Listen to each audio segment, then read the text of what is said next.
ಈಗ ನಾನು ಆ್ಯಕ್ಟ್ರು ಅಂತ ಅನ್ಕೊಂಡಿದ್ದೀನಿ.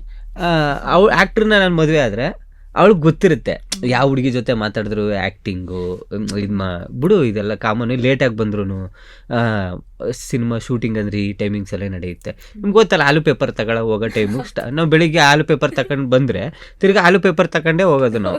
ಅಷ್ಟು ಕೆಲಸ ಮಾಡ್ಬೇಕಾದ್ರೆ ಹೆಂಡತಿ ಅರ್ಥ ಮಾಡ್ಕೊತಾಳೆ, ಬಿಡು ಅವನು ಪಾಪ ಶೂಟಿಂಗು. ಆಮೇಲೆ ಸಟ್ಟಲ್ಲಿ ಗೊತ್ತಲ್ಲ, ಈ ಕಂಟೆಂಟ್ ಅಂತ ಒಂದು ಕ್ರಿಯೇಟ್ ಮಾಡಿಬಿಟ್ಟು ಆ ಯಾವುದೋ ಹುಡುಗಿ ತಗೊಬಂದು ಯಾವುದೋ ಹುಡುಗನ ಜಾಯಿನ್ ಮಾಡಿಬಿಟ್ಟು ಅದನ್ನು ಅರ್ಥ ಮಾಡ್ಕೊತಾರೆ.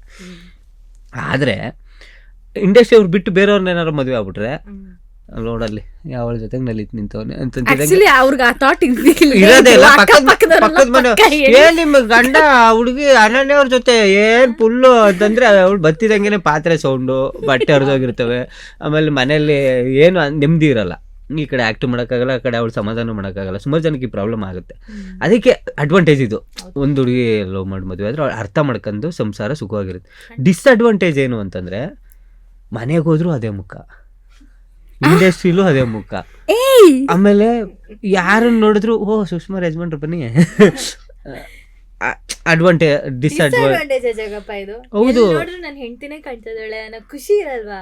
ಏನ್ ಇದು ಬೊಬ್ರುವನ ಸಿನಿಮಾದ ರೀ ಏನ ಅವಳು ಈ ಕಂಬದಲ್ಲೂ ಇರುವಳು, ಆ ಕಂಬದಲ್ಲೂ ಎಲ್ಲೆಲ್ಲೂ ನಾನೇ ಅನ್ನಕ್ಕೆ. ಆಮೇಲೆ ಯಾವಾಗ್ಲೂ ಅನ್ನನೇ ತಿಂತ ಇದ್ರೆ ಶುಗರ್ ಬಂದ್ಬಿಡುತ್ತೆ. ಮುದ್ದೆ ಎಲ್ಲ ಏನು ನೋಡ್ಬೇಕು ಪ್ರಪಂಚದಲ್ಲಿ. ಇವಾಗ ನೋಡ್ಬೇಕು, ತಿನ್ಬಾರ್ದು. ಪ್ರಶ್ನೆನೇ ತಪ್ಪು, ನಾ ಹೇಳ್ತಾ ಇರೋದೇ ತಪ್ಪು ನೋಡಿ. ಒಂದೇ ಇಲ್ಲ ಇದು ಹಾಕಿ ಇಲ್ಲ ಒಂದೇ ಕಾಮಿಡಿ ಮಾಡ್ತಾ ಇದ್ರೆ ಜನಕ್ಕೆ ಬೋರ್ ಆಗ್ಬಿಡಲ್ವಾ? ಅನನ್ಯ ಬೇರೆ ಬೇರೆ ತರ ಕಾಮಿಡಿಗಳು ಎಲ್ಲ ಮಾಡ್ತಾ ಇದ್ರೆ ಅವ್ರಿಗೆ ಅರ್ಥ ಆಗುತ್ತೆ.